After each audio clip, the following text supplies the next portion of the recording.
이제 봄철이 돼가지고 그래서 이제 덥기도 하고 졸리기도 하고 그래요. 조는 경우는 육에 속해서 말씀을 못 들어서 졸아요. 첫 번째 조는 이유가. 두 번째 조는 이유는 안다 생각하고 조는 거예요. 안다 생각하면 넘어지는 겁니다. 절대 조심하셔야 돼요, 여러분. 마귀가 이제 계속해서 하나님의 말씀이 생명되지 못하게 하려고 그러니까 자꾸 졸게 만들고 그러는 게 저를 딱 쳐다보셔야 돼요. 저를 쳐다봐야 안 졸아요. 자꾸 딴 데 시선이 돌리면 다른 생각이 들고 그러고서 졸리는 거예요. 그런 말씀을 못 듣는 거예요. 한 두 번, 세 번 졸다 보면은 대충 아는 거다. 대충 알다가는 그거 가지고 증거할 수가 없는 거예요. 하나님의 말씀으로 정확하게 딱 근거를 제시를 하고 왜 그렇게 하나님의 말씀이 해석이 되어지는지를 정확하게 딱 변증할 수 있어야 되는 거예요. 딱 증거를 댈 수가 있어야 그것이 내게도 생명이 되었다라고 하나님이 인정이 되는 거예요. 그러니까 그렇게까지 되기까지 말씀을 계속 들어야 되는 거예요. 아는 거 대충 알죠? 주님이 재림의 때 다 안다는 말씀. 재림의 때 환란이 있고 환란 가운데 순교를 통해서 첫째 번의 영광이 우리 교회의 목표다. 다 아는 거라니까요. 그건 다 안단 말이에요. 그러나 그것을 증거하기 위해서는 하나님의 말씀이 왜 그렇게 해석이 되어야 되는지를 얘기를 할 수가 있어야 되는 거거든요. 육에 속한 자들은 전혀 못 듣는 거예요. 딴 나라 이야기 같은 거예요. 전부 다 하나님 말씀을 가지고 우리나라 말로 초등학생도 들을 수 있게, 영에 속한 자라면 초등학생도 들을 수 있게 증거하고 있는데, 그런데 전혀 못 알아듣는 거예요.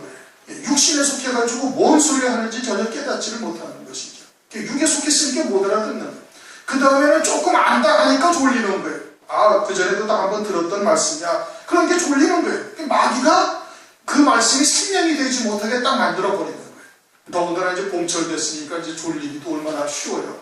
그냥 조금만 정신줄 놓으면 딱 졸리는 거예요. 그냥 전철 타도 맨 조는 사람뿐이고 앉아서 자는 사람뿐이고, 더더군다나 하나님의 말씀을 듣지 못하려고 마귀는 얼마나 역사를 하겠어요. 마지막 때가 되어졌으니까.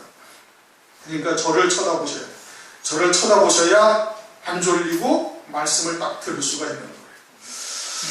오늘은 이제 마태복음 24장 40절부터 51절까지의 말씀을 우리가 교독을 했어요. 지난 시간에는 무화과 나무의 비유와 노아의 때와 같다, 이런 말씀을 나눈 거예요. 이제 무화과 나무의 비유는 이미 다 아시는 것처럼 이스라엘의 독립과 이스라엘의 이제 강성함을 통해서 이제 마지막 때가 되었다는 얘기예요.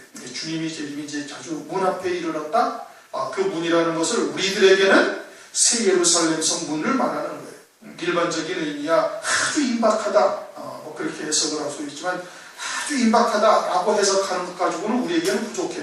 또 어떻게 주님이 이제 문만 딱 열어주시면 거기에 딱 들어가게 하시려고 이제 준비를 하고 있는 것이고, 노아의 때와 같다. 이게 참 쉬운 말인데도 모르는 거예요. 이거를 참 기가 막힌 일이잖아요.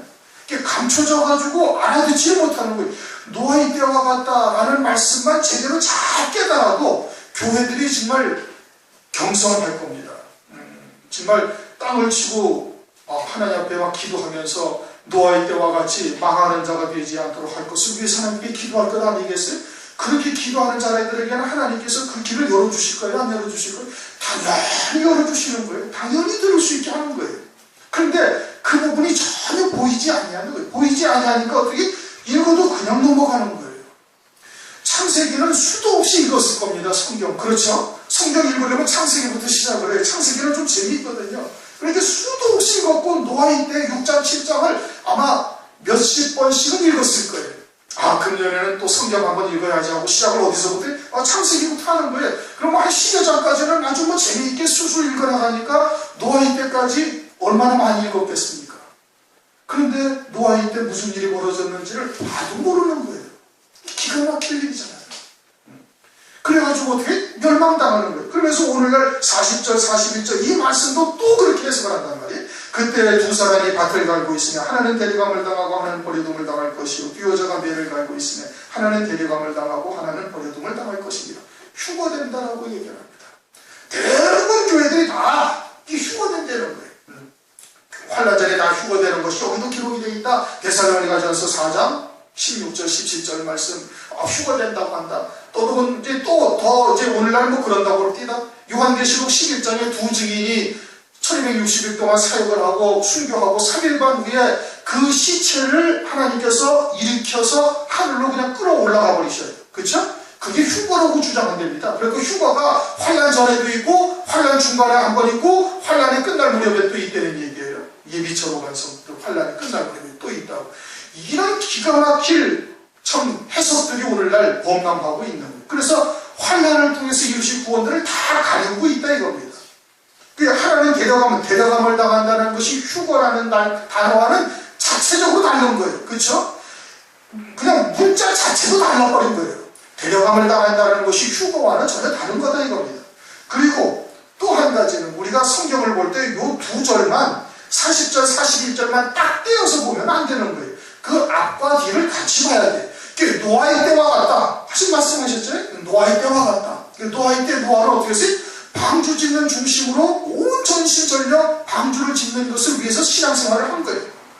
나머지 사람들은 육체를 위해서 신앙생활을 했다. 창세기 6장에 저희는 하나님이 신이 떠나고 육체가 되었다. 그리고서는 마태복음 24장에 저희들은 먹고 마시고 시집가고 장가가고 있었다. 그러니 여기서 데려감을 당하고 버려둠을 당한다는 것은 노아와 망한 자들을 통해서 이미 계시를 하고 있는 것이에요. 또 그 다음을 보더라도 43절, 42절부터 뭐라고 그래? 깨어있으라. 그럼 깨어있으면 어떻게 된다? 도적이 언제 올 줄 알아서 도적당하지 않는다. 그럼 깨어있다라는 것은 무엇을 의미하는 거예요? 시대의 표적을 보고 주의 재림의 때를 가늠한다는 얘기예요. 그렇게 되어지면은 때를 따라 양식을 나눠주는 종을 찾아서 주의 재림을 우리가 어떻게 하면 맞이할 수 있을 것인가에 마음을 쓰고 그 말씀을 찾아가는 거예요. 그렇지 않겠습니까? 그렇게 되어지면 그들이 데려감을 당한다는 얘기고 그렇지 아니한 자는 버려둠을 당한다는 얘기고 그것을 다시 또 25장 1절부터 다시 설명을 해주시는 거예요. 열처녀의 비유를 통해서 주님은 한밤중에 오시는단 말이에요.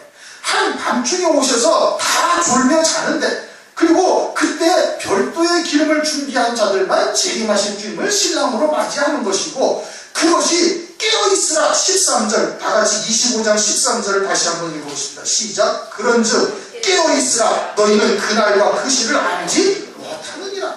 깨어있는 자가 누군지를 다시 설명을 해주시는 거예요. 그렇지 않습니까? 그러니 데려감을 당한다는 것은 이것은 환란날에 타작마당을 통해 가지고 하나님 신랑 예수님을 맞이할 수 있는 자로 데려가는 것이고 버려둠을 당한 자는 다른 자는 그렇게 주의 재림하실 주님을 신랑으로 맞이하지 못하게 되는 자를 말한다 라는 것을 앞뒤를 통해 가지고 쭉 설명을 해주시고 있는 거예요. 그런데 이거를 휴거라고 주장하고 있으니 이거는 아주 우매무지한 겁니다. 목매한 거예요. 아주 그냥 성경을 억지로 푸는 거예요.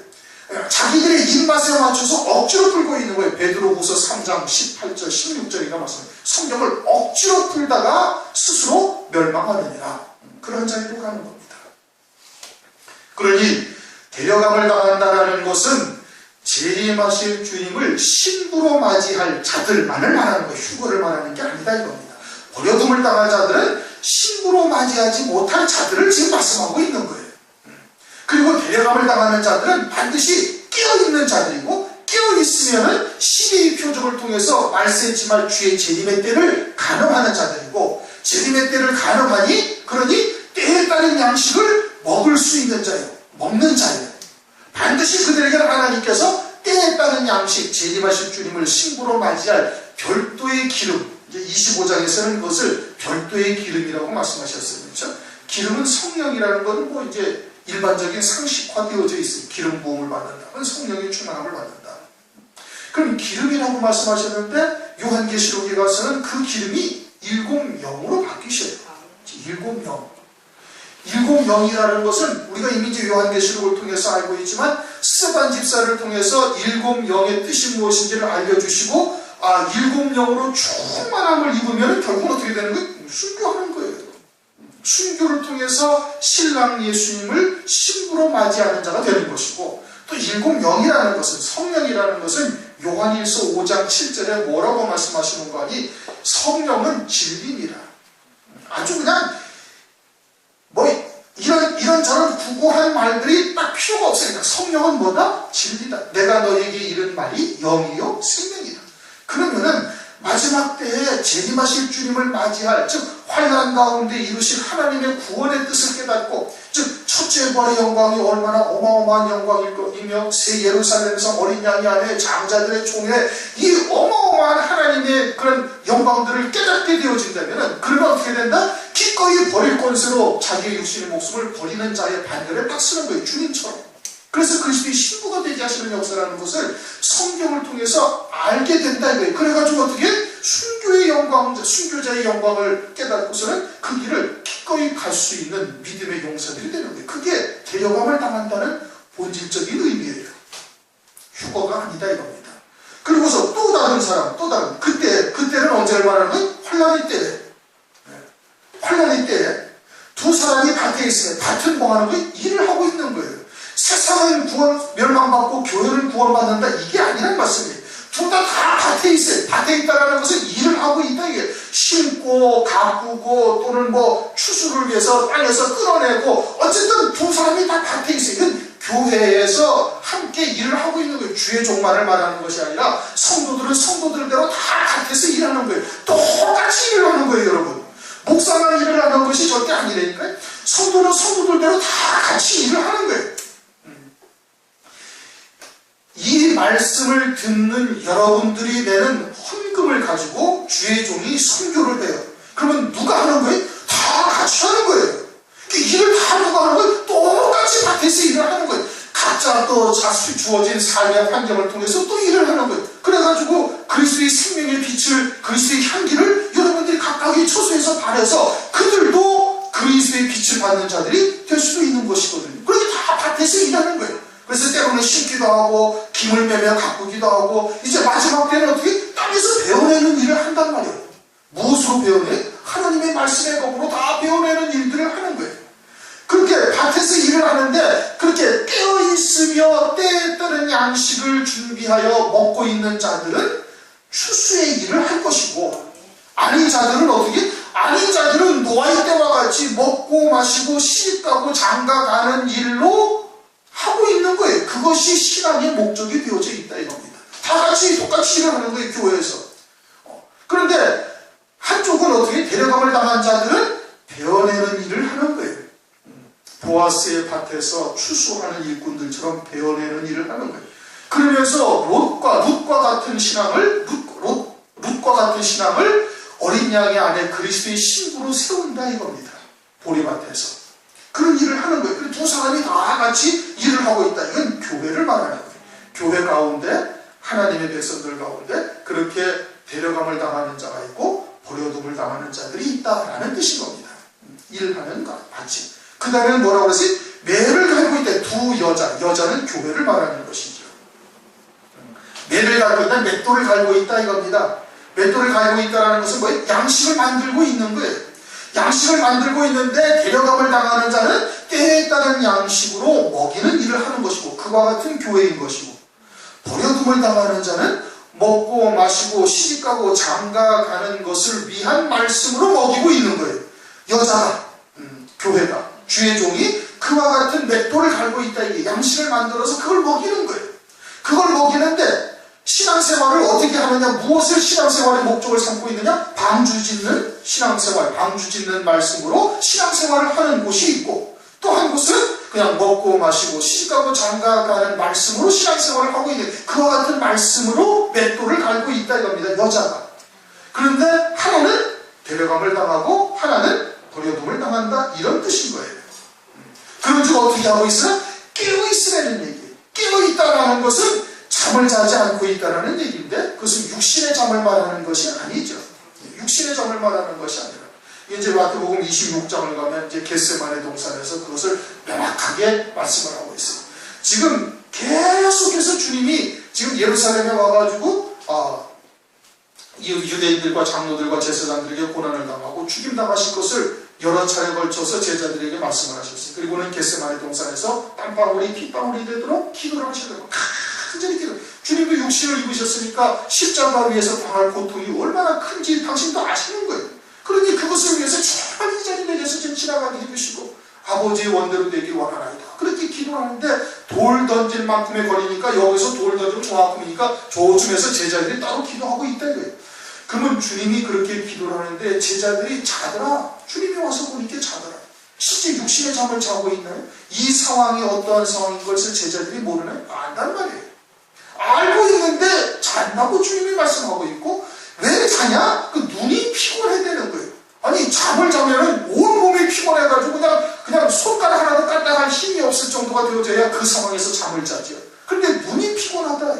눈이 피곤하다는 것은 어떠하다는 거예요? 마음의 눈이 떠 있지 못한 거예요. 지혜와 계시의 영을 받아서 하나님을 알고 마음의 눈이 떠서 그 부르심의 소망이 무엇이며 영광의 풍성함이 어떠한지 하나님의 능력이 어떠하신지를 봐야 되는데 그게 안 보이고, 십자가 뒤에 받게 되어질 하나님의 영광이 어떠하신지를 그걸 봐야 되는데 그게 안 보이지 아니하고 그저 고난받으시는 주님, 십자가에서 고통당하실 주님, 왕이 되셔서 우리도 한 자리를 차지해야 될 것인데 하는 온갖 육적인 생각으로 가득 차 있으니까 마음의 눈이 잠겨 떠지지 아니하고 눈이 피곤하다.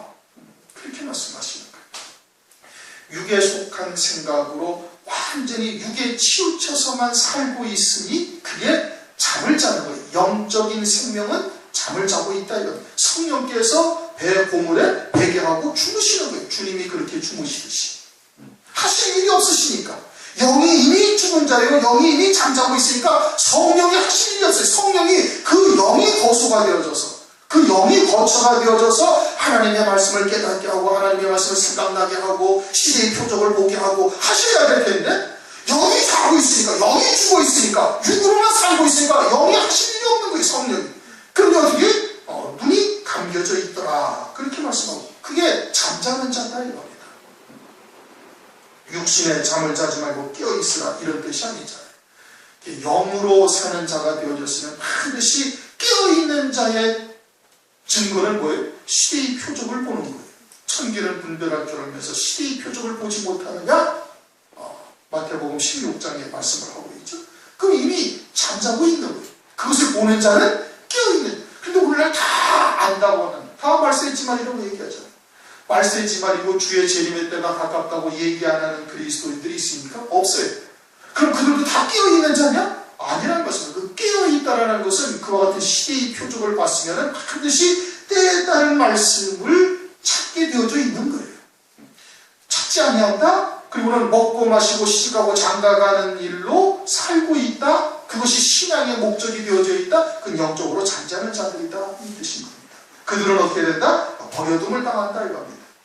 어느 날에 너희 주가 임할는지 너희가 알지 못함이라. 알 수가 없죠. 그러나 때는 아는 거예요. 주의 재림의 때가 아주 임박하구나 라는 것은 알 수가 있는 거예요. 너희도 아는 바니 만일 집주인이 도적이 어느 경점에 올 줄 알았더니 깨어있어 그 집을 뚫지 못하게 하였으리라. 당연하죠. 그렇죠? 도적이 새벽 3시 30분에 들어온대 라는 것을 알고 있으면 2시부터 깨가지고서는 도적이 들어오지 못하게 막죠. 도적이 들어오면 도적이야! 하고서 외쳐가지고 도망가게 할 것 아니겠습니까?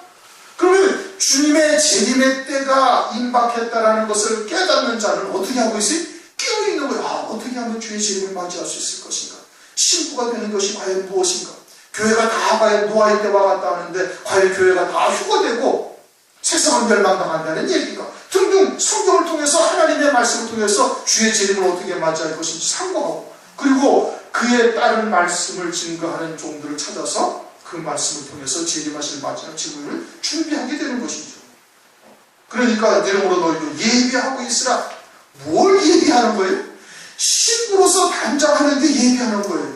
신랑으로 오시는데 신부로서 단장되지 않으면 어떻게 해요? 그건 허당인 것이죠. 그러니까 25장에 이제 신부로서 어떻게 단장이 되어져야 되는지를 말하고 있는 거예요. 사도 바울도 로마서 11장인가요? 보면은 정결한 처녀로 너희를 그리스도께 중매한다 이거예요. 중매하는 거예요. 신랑에게 신부로 세워가지고 아주 정결한 처녀로 만들어가지고 주님에게 중매하는 일을 사도 바울이 하는 거예요. 그러면 교회가 주의 종이 하는 일이 궁극적으로 뭐가 돼야 돼? 그게 되어야 되는 거예요. 다른 거 아무것도 없어요. 교회에서 하는 일은 뭐냐? 오실 재림하실 주님을 신부로 맞이할 수 있게 세우는 것이 교회가 할 일인 거예요. 다른 거 아무것도 없어요. 그 그 영이 영을 산자가 되게 하고 그들을 자라나가게 하고 그리고는 정결한 처녀로서 기름 준비한 처녀, 특히 마지막 때는 기름 준비한 처녀로서 그들을 세울 수 있는 일을 하는 것이, 세우는 일을 하는 것이 그게 교회, 그게 예배하는 일이에요. 그러므로 이제 45절 너는 이러므로 너희도 예배하고 있으라 생각지 않은 때에 인자가 오리라. 그래서 데살로니가전서 5장 2절 이하에 보면은 저희가 평안하다 안전하다 할 때 주님이 아주 그냥 도적처럼 임하게 된다. 그들은 누구의? 밤에 속한 자다. 어둠에 속한 자다. 그러나 너희는 낮의 자녀의 빛에 속한 자이기 때문에 너희는 도적처럼 맞이하지 아니한다고 말씀하고 있는 거예요. 생명의 빛, 하나님의 말씀의 빛을 받은 자에게는 절대 주의 진리 도적처럼 임하지 아니한다. 45절 충성되고 지혜 있는 종이 되어 주인에게 그 집 사람들을 맡아 때를 따라 양식을 나눠줄 자가 누구냐? 때를 따라 양식을 나눠줄 자가 있다는 것이죠. 그들이 어떻게 된다? 충성되고 지혜 있는 쪽이다. 하나님의 지혜를 받았다는 거예요.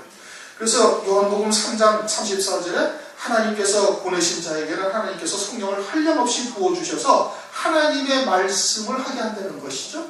그래가지고 재림하실 주님을 신부로 맞이할 수 있는 자들로 세우는 거예요. 그게 때에 따른 말씀이다. 마지막 때. 때에 따른 말씀이 있다. 그렇게 말씀하고 계셔요. 누가복음 11장을 가면은 5절에 어떤 사람이 내 친구가 여행하는 친구가 내게 왔는데 떡 좀 우리 집에 양식이 하나도 없으니까 떡 좀 세 덩어리를 좀 빌려주라. 그렇게 얘기해요. 떡을 세 덩어리. 그 여행한다라는 것은 뭐예요? 하나님의 자녀들이 이 땅에 보내심을 받아가지고 잠시 여행을 하다가 다시 아버지 집으로 가는 자들을 의미하는 거예요. 여행하는 것이죠. 그래서 아브라함도 뭐라? 나는 외국인이다. 나는 나그네다. 이 땅은 나의 본향이 아니고 나의 본향은 하늘 위에 있다. 그러면서 하나님께서 그러한 자들에게 한 성을 예비하셨다. 히브리서 11장에 말씀하고 있잖아요. 우리가 여행하는 자인데 우리가 이 땅에서 먹어야 할 양식이 세 개다 이거예요. 떡이 세 덩어리다 이거예요. 첫 번째는 아침, 조반. 요한복음 21장에 베드로에게 와서 조반을 먹으라. 제자들에게 그러죠. 갈릴리 가서 호두밭에서 허탕친 제자들에게. 조반이 있고 마태복음 22장에 임금이 아주 모든 것이 차려진 오찬이 있고 그 다음에는 누가복음 22장에 저녁이 있어요. 6월절 만찬 저녁이 있다. 이게 세 덩어리의 떡이 우리가 먹어야 할 양식이다. 그것이 성경에서는 구원의 복음이요 에베소서 1장 18절 구원의 복음이요 사도행전 20장 24절 은혜의 복음이요 그 다음에 고린도 후서 4장 4절에 영광의 복음을 말씀하고 있는 거예요. 구원의 복음이라는 것은 조반이죠. 그것은 하나님께서 원죄와 죄를 두신 뜻을 깨닫고 그와 같은 죄의 권세, 사망의 권세에서 자유함을 얻은 자가 되어지는 것이 구원의 복음이에요. 우리가 이미 이제 귀에 닦지 않을 정도로 들었어요. 은혜의 복음이라는 것은 나의 소와 살찐 짐승과 모든 것이 갖추어진 식사를 하는 거예요. 거기에는 환난도 있고 평강도 있다. 이사야서 45장 7절을 보면은 나는 환난도 짓고 평강도 지었다. 빛도 짓고 어둠도 짓고 나는 평강도 짓고 환난도 지었느니 나는 여호와니라. 그렇게 말씀하고 그렇게 택하신 자들에게 하나님께서 늘 평탄한 길만 주는 것이 아니라 때로는 환난도 주시는 거예요. 왜? 여호와의 입에서 나오는 말씀으로만 사는 자가 되게 하시기 위해서 광야 40년 동안을 하나님께서 물 없는 곳으로도 때로는 험악한 길로도 인도하시는 이유가 뭐예요? 하나님의 말씀으로만 사는지의 여부를 하나님이 보신다 이겁니다. 그러니까 모든 것을 은혜로 주셨다 이겁니다. 로마서 8장 32절 말씀처럼 그 독생자 하나님의 아들을 갖다가 아끼지 아니할 것이고 우리에게 주신 분께서 모든 것을 은사로 주신 거예요. 돌로 주신 것이 하나도 없다. 그러니까 그 모든 것을 다 은혜로 받는 자가 되어졌으면 두 번째 오찬을 먹은 자. 그러니까 범사에 어떻게 하나? 감사하라. 그게 쉽지가 않은 겁니다. 믿음으로 산다는 것은 하나님의 말씀에 나를 복종시키는 거예요. 하나님의 말씀. 그러니까 속으로는 그렇지 아니할지라도 그와 같이 하나님 앞에 감사를 해야 되는 거예요. 그리고 자신을 거기에 복종시켜야 되는 거예요. 그게 안 되면은 그걸 기도하면 되는 거예요. 하나님께. 하나님의 은혜를 구해야 되는 것이죠. 그렇게 돼서 모든 것을 다 먹은 자가 되어지면은 감사를 받는 자가 되면 그게 은혜의 복음을 먹은 자예요. 그 다음에 먹을 게 뭐예요? 그 다음에 먹을 게 영광의 복음이다 이겁니다. 그것은 하나님께서 오늘날 우리들에게 또는 연단 가운데 또는 환난을 따다 두신 것은 더 큰 영광, 하늘나라의 최고의 영광에 영원히 누릴 자로 세우시기 위한 하나님의 뜻이다라는 것을 깨닫고 믿는 거예요. 그럴 때 그와 같은 것을 감사함으로 받을 수가 있어요. 은혜의 복음의 과정을 지나지 않으면 영광의 복음을 받을 수가 없는 거예요. 받을 수가 없는 것이죠. 환난 가운데 자기를 죽이는 자 앞에서 그것을 감사함으로 받을 수가 있습니까? 없어요. 오늘날 우리가 그것을 믿음으로 받을 수 있다라고 스스로 생각할 수 있을지는 모르지만 막상 그 환경에 닥치면 지금 우리에게 다가온 환경도 감사하지를 못하는데 어떻게 그것을 감사할 수가 있겠어요? 그건 있을 수가 없는 일인 겁니다. 그러니까 아침을 먹은 자여야 점심을 먹을 수가 있고 점심을 먹은 자여야 저녁을 먹을 수가 있어요.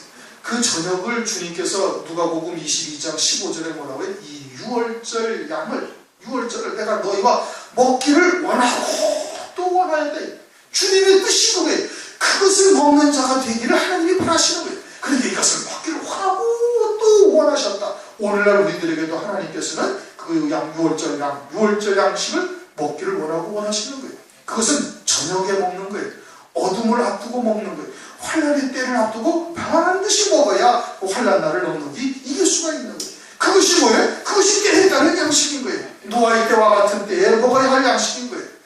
무화과 나무의 비유가 성취된 오늘날 반드시 먹어야 할 양식인 거예요. 그것을 위해서는 아침을 먹은 자가 되어야 되고 점심을 먹은 자가 되어야 되고 그러할 때 이 저녁을 먹은 자가 딱 되는 거예요. 그래서 저녁 때 주님께서 잔을 나누시고 떡을 나누신 다음에 다시 또 잔을 나누시게 하는 거예요. 그것은 뭔자리? 순교의 잔인 것이죠. 그것이 때에 따른 양식을 나눠주는 자요 때에 따른 양식이 되어진다 이겁니다. 46절 주인이 올 때 그 종에 이렇게 하는 것을 보면 그 종이 복이 있으리라. 그 종이 복이 있는 거예요. 그리고 그와 함께 그에 따른 말씀을 먹고 함께 하나가 되어진 자들도 어떻게 함께 복이 있다 이겁니다. 어떤 복이냐? 47절 내가 진실로 너희에게 이르노니 주인의 그 모든 소유를 저희에게 맡기리라. 주인의 모든 소유를 맡긴다는 거예요. 주인의 모든 소유를 맡긴다는 것은 계시록 21장을 가면은 새 예루살렘 성을 주님께서 쭉 사도 요한에게 보여주시는데 길은 황금성이고 성도 황금이고 기초석은 12기초석이고 벽옥과 뭐 다이아몬드에다가 뭐 홍보석이고 보석에다가 쫙 어마어마한 보석성이 되어 있는데 그 보석성 안에는 하나님의 보좌가 없더라. 그렇게 말씀을 하고 있어요. 요한계시록 21장 22절에. 그리고는 그 새 예루살렘 성은 곧 어린 양의 아내라는 얘기예요. 그 어린 양의 아내는 희고 깨끗한 세마포 옷을 입은 거예요. 희고 깨끗한 세마포 옷은 누가 입어요? 그것은 순교자가 입는 거예요. 요한계시록 6장 10절 11절 요한계시록 7장 14절 흰옷을 입은 무리들은 어린 양의 피에 그 옷을 씻어서 아주 희게 하였다. 순교자들이 제단 안에서 우리의 피를 실현하여 달라고 주님께 탄원을 하니까 주님께서 그들에게 흰옷을 입혀주셨다. 성경에는 두루마기란 말씀하지만 아주 흰옷을 입혀주신 거예요. 그러니 이 흰옷은 새 예루살렘 성은 다시 말하면 흰옷 입은 자가 새 예루살렘 성인데 새 예루살렘 성 안에는 뭐가 없어요? 하나님의 보좌가 없는 그 성 자체가 하나님이신 거예요. 그런데 그 성은 곧 누구다? 어린 양의 아내되라는 거예요. 다시 말하면 하나님의 모든 영광, 그리스도의 영광에 참여하는 어마어마한 은혜를 입는다 이겁니다. 그것이 그리스도의 신부요 어린 양의 아내예요. 주님의 영광을 함께 누리는 거예요. 얼마 동안? 영원히. 그것은 날이 갈수록 달마다 열매가 맺힌다는 것은 달마다 기쁨이 더해진다 이겁니다. 하늘나라에서. 그러니 치료할 틈이 없는 거예요. 날마다 새롭고 날마다 더 찬송과 영광을 돌릴 수밖에 없는 그와 같은 기쁨이 충만한 것이 하나님의 나라요 새 예루살렘 성에 들어간 하나님의 성도들이다 이겁니다. 그러니 그것을 다 맡긴다 이거예요. 주인의 모든 소유를 저에게 맡기리라, 하나님의 모든 영광에 참여하는 자가 되리라, 이 뜻인 겁니다. 그러니 그 영광의 힘이 모든 것을 능하게 하시고 기쁨으로 오래 참고 모든 것을 견디게 하신다. 골로새서 1장 11절에 그렇게 말씀을 하고 있는 거예요. 그러니 우리가 속히 우리의 신앙이 자라서 들은 바요, 본 바요, 주목하고 손으로 만진 바가 되어지도록 우리의 믿음이 자라나가야 되는 거예요. 그렇게 되어지면 우리의 믿음의 선지들처럼 더 좋은 구원을 위하여 악형을 받되 구차히 변하지 아니하였다 한 그 선진들과 같이 우리도 그와 같은 믿음의 길을 갈 수가 있다 이겁니다. 갈 수가 있는 거예요. 그들도 우리가 성정이 다 같다. 베드로도 우리와 같고 사도 바울도 우리와 같고 또 이름이 기록되지 아니하지만 그렇게 더 좋은 구원을 얻고자 하여 악형을 받되 구차히 변하지 아니하고 순교한 그 선진들도 다 우리가 똑같은 성정을 가진 사람들이었는데 그와 같은 믿음의 선진들이 조상들이 된 거예요. 내가 진실로 너희에게 이르노니 주인이 그 모든 소유를 저에게 맡기리라. 하나님의 모든 영광에 참여하게 되어질 것을 말씀을 하고 있는 겁니다. 만일 48절 그 악한 종의 마음에 생각하기를 주인이 더디오리라 하여, 악한 종은 특징이 주인이 더디오리라 한다는 얘기입니다. 무화과 나무의 비유를 깨닫고도 주인이 더디오리라. 성경은 무화과 나무가 성취가 되어졌으면은 이제는 문 앞에 이른 줄 알라, 주인이 속히 오리라, 이 세대가 지나가기 전에 이 말씀이 반드시 이루리라 말씀하셨거든요. 그런데 악한 종은 어떻게 한다? 더디오리라, 더디오리라 그런다는 거예요. 그것은 뭐예요? 악한 종이다 이겁니다. 하나님의 말씀을 믿지 아니하는 악한 종인 거예요. 그게 악한 것이지, 하나님의 말씀을 믿지 않는 거예요. 무화과 나무의 비유가 성취되었으면은 주님이 속히 오실 것을 말씀하고 있는데 그것을 믿지 아니하고 악한 종들은 아주 더디오리라 한다는 거예요. 아예 주의 재림이 없다고도 하는 자들도 있는 것이고, 또 먹고 마시고 시가고 장가가는 일로 살고 있다 보니 그와 같은 것이 신앙의 목적이 되어져 있다 보니까 주의 재림의 때를, 환난의 때를 갖다가 주님의 휴거와 같은 것으로 엉뚱한 말로 하나님의 말씀을 억지로 해석해서 하나님의 백성들을 미혹하는 자들이 있는 것이죠. 다 악한 종들인 거예요. 그들의 특징이 뭐라고요? 더디오리라 이겁니다. 마지막 때가 되어져요. 그러니까 이제 그 이장님이 사건이 있었죠. 뭐 벌써 한 20여 년 됐나요? 그렇죠? 한 20여 년이 지났죠. 담의선교회라고 그래가지고 뭐 주님이 재림하신다고 뭐 흰 옷을 입고 앉아서 철야기도 하고 TV로 현장 중계까지 하는 이 아주 그냥 웃지 못할 일들이 벌어진 것이 한 20여 년 됐잖아요. 이제 그 다음부터는 아예 그냥 재림에 대해서는, 요한계시록에 대해서는 딱 말하면은 그 이상하게 보게 만드는, 마귀가 때가 되었음을 마귀도 알죠. 마귀가 때를 알아야 몰라요. 안단 말씀이에요. 마태복음 8장이나 요한계시록에서 때를 안단 말이에요.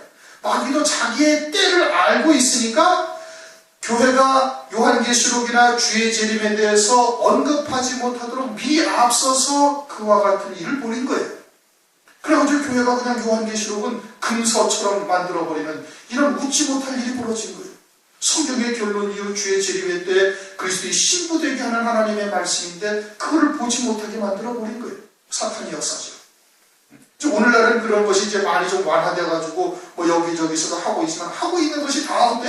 환란 전에 휴거나 주장하고 있고, 뭐 환란 중간에 또 뭐 휴거가 된다고, 환란 후에도 휴거가 돼서 휴거가 3번 있다는 등 뭐 희한한 이야기들을 지금 하고 있는 거예요. 다 뭐예요? 이 가짜들일 겁니다.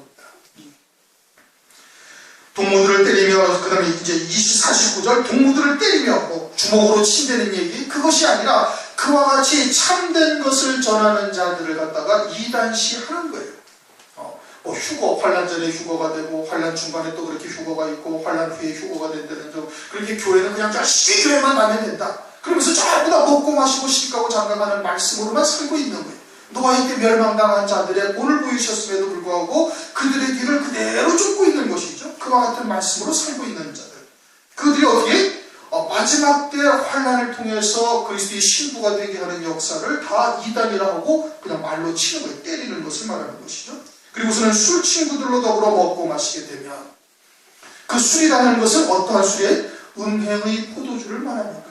음행의 포도주에 취하는 것이죠. 아모스서 6장 1절부터 6절까지도 말씀하고 있잖아요. 시온에서 안일한 자 사마리아 산에서 마음이 든든하며 유명하여 우승함으로 이스라엘의 많은 족속이 따르는 자들에게 화가 있다 이거예요. 그들은 흉한 날이 멀다 하고 특징이 뭐예요? 흉한 날이 멀다 하고 대접으로 포도주를 마시면서 귀한 기름을 몸에 바르고 요셉의 환난을 인하여 근심하지 아니한다. 사마상에 누우며 헛된 노래를 치절거리면서 아주 흉한 날이 멀다 한다는 거예요. 그들이 악한 종들에게 술친구들로 더불어 먹고 마신다 이겁니다. 신앙생활의 모든 초점을 거기에다가 두는 거예요. 그냥 육에 속한 것, 세상에 속한 것. 그러면서 요새는 프로그램을 많이 만들잖아요. 아버지 학교, 행복한 가정, 부부 학교, 자녀 학교, 할아버지 학교, 별의별 걸 다 만들어가지고 시스템이 잘 돼 있다는 거예요. 초신자가 들어오면 초신자가 쫙 시스템을 받아서 초급반, 중급반, 고급반 해가지고서는 쫙 해가지고는 결국은 뭘 만들어요? 배나더 지옥 자식이 되게 만들어버리는 거예요. 배나더 지옥 자식이 돼서 아예 때에 따른 말씀을 듣지도 못하게 만들어버리는 거예요. 그렇게 해가지고. 그래가지고 완전히 육에 속해서 화인 빠진 양심이 돼가지고 때에 따른 말씀, 생명의 말씀을 딱 들으면 대접부터 딱 하게 만들어버린 겁니다. 그래서 배나더 지옥 자식이 만드는 것이잖아요. 그게 뭐예요? 술 친구들로 보러 먹고 마시는 거예요. 계속 그와 같은 잘못된 말씀, 혼잡된 말씀, 누룩이 섞인 떡으로 그러한 음행의 포도주에 완전히 취해 있다 이겁니다. 땅의 임금들도, 땅에 거하는 자들도 다 음행의 포도주에 취해 있다. 마지막 때. 그러면 주의 재림의 때 적그리스도만 딱 등장하면 어떻게? 등장하면 딱 그리스도를 섬기는 거예요. 요한복음 5장에 말씀하셨잖아요. 나는 아버지의 이름으로 왔을 때 너희가 영접지 아니하였지만 다른 사람이 자기 이름으로 오면 너희가 영접하리라. 그렇게 해서 영접하는 거예요. 인간인데, 사람인데. 그런데 그리스도처럼 영접하게 되어질 것을 성경에서 이 말씀을 하고 있는 것이죠. 49절 동무들을 때리며 술친구들로 더불어 먹고 마시게 되면 생각지 않은 날 알지 못하는 시간에 그 종의 주인이 이르러 아주 도적처럼 맞이하게 되는 거예요. 누구에게? 악한 종들과 그 악한 종들을 따르는 자들이 도적처럼 맞이한다. 이거 생각지 않은 날, 생각지 않은 날, 알지 못하는 시간에 그 종의 주인이 이르러서. 그리고 데살로니가전서 5장 2절 이하에 뭐라고 써요? 아주 도적처럼 밤에 속한 자들. 전혀 예기치 못하다가 주의 재림을 맞이한다. 이겁니다. 왜? 주의 재림이 더디어 오니까. 25장 5절 신랑이 더디어 오므로 졸며 찰세. 그리고 택하신 자들도 신부로 단장을 하고 별도의 기름을 준비하고 있지만 그들도 기다리다 그러니 졸며 잔다는 거예요. 왜? 주의 재림이 더디오니까. 왜 주의 재림이 더뎌요? 순교자의 수가 차지 아니하였기 때문에. 14만 4천의 종들의 이름이 생명책에 그 생명책에 명령이 되지 아니하였기 때문에 바람을 불지 못하게 주님께서 지금 막고 계시는 거예요. 그들의 숫자를 채우실 때까지. 그럼 누구만이 하신다? 하나님만이 하시는 거예요. 하나님만이 누가 순교의 신앙에 온전히 이르렀고 누가 마지막 환난할 때 두 증인으로서 주의 길을 예비할 자인지 엘리야의 영과 능력으로 주의 길을 앞서갈 자인지를 주님만이 하시는 거예요. 주님만이. 그리고는 그 생명책의 이름이 딱 분명히 마지막 한 사람이 딱 되면은 그때부터는 환난의 바람이 부는 것이죠. 이제 모든 준비가 다 끝났잖아요. 여러분들도 아시다시피. 카드고 무슨 컴퓨터고 이런 것이 그냥 해킹당하고 도난당하고 별의별 일들이 다 많은 게 불안한 거예요. 카드를 가져다니도 불안하고 어떻게 해도 불안하고 이제 그러니까 어떻게 할 수 없이 이제 그 베리칩 인가 같은 걸 이제 받을 수밖에 없다 이겁니다. 제일 안전한 것이죠. 여권도 위조도 안 되는 것이고 이것만 딱 있으면 그냥 인적사항이 어느 전 세계에 다 통용이 되니까 이놈은 테러 분자인지 위험 분자인지 아니면 그냥 얌전한 사람인지 다 그냥 아는 거예요. 돈이 얼마가 있는지 부도가 난 놈인지 도망도 못 다니는 거예요. 그렇게 전 세계가 다 안전해지는 거예요. 경제가 다 안정이 되고 그 혼란 가운데 공황 같은 혼란 가운데 안정이 되고 그러니 이 지수표를 받지 아니할 수가 없는 것이고 그와 같은 이제 경제적인 공황 상태가 뭐 이제 앞으로 하나님께서 때가 이르면 다가오게 하시겠죠. 그것을 적그리스도가 등장해서 아주 기가 막히게 그냥 해결을 하고, 그래서 온 세상이 마치 천국처럼 에덴 동산과 같은 그와 같은 환경으로 하나님께서 되도록 허용을 하시는 거예요. 왜? 악한 종들과 하나님의 말씀을 통해서 깨어있지 못한 자들로 짐승표를 받고 멸망한 자들로 멸망하게 하기 위해서 하나님께서 흔드신다 이겁니다. 땅만 흔드시는 것이 아니라 하늘에 속한 것들도 하나님께서 한번 흔드신다. 그러므로 생각지 않은 날, 알지 못하는 시간에 그 종의 주인이 이르러 어미 때리고 이것은 뭐예요? 진노의 대접을 받는 거예요. 둘째화, 셋째화. 그들은 짐승표를 받게 되어질 것이고, 짐승표를 받는 자들은 그저 전 3년 반 동안 잠시 평강을 누리다가 후 3년 반 들어서는 둘째화, 세계 3차 세계대전과 또는 일곱 진노의 대접, 셋째화에 들어가게 되고, 어미 때리고 아주 막 어마어마한 진노의 심판을 받게 되어지고, 외식하는 자에 받는 율의 차리도, 외식하는 자에 받는 율이 뭐예요? 음부에 떨어지는 거예요. 이 땅에서 육신과 세상에 쌓아놓았던 것도 다 진멸해버리시고, 그 다음에는 죽은 다음에는 어떻게 한다? 영원한 음부에 처해져서 거기서 슬피 울며 이를 갈미 있게 된다 라고 말씀을 하고 있는 겁니다. 이제 그러할 때가 저는 제 생애에 있으리라고 저는 확신을 하고 있는 겁니다. 왜? 감추었던 말씀을 열어주셨으니까. 뭐 하나님께서 심심해서 열어주셨겠습니까? 아니란 말씀이에요. 하나님께서 때가 이름에 감추인 것이 드러나지 아니할 것이 없고 숨겨진 것이 나타나지 아니할 것이 없다 이겁니다. 때가 이르렀으니까 그것을 열어주시고 깨닫게 하시고 믿게 하시고 여러분들도 듣게 하시는 거예요. 그러니 우리의 생애에 참으로 그와 같은 주의 재림의 때, 그에 앞서 환난의 때가 있다면 이보다 더 큰 은혜가 없는 거예요. 우리가 그러한 때를 소망하며 지금 살아가고 있는 것이죠. 그러니 믿음으로 하루하루를 이겨나가실 수 있기를 주님 이름으로 축원합니다. 통성을 남시기 바라겠습니다.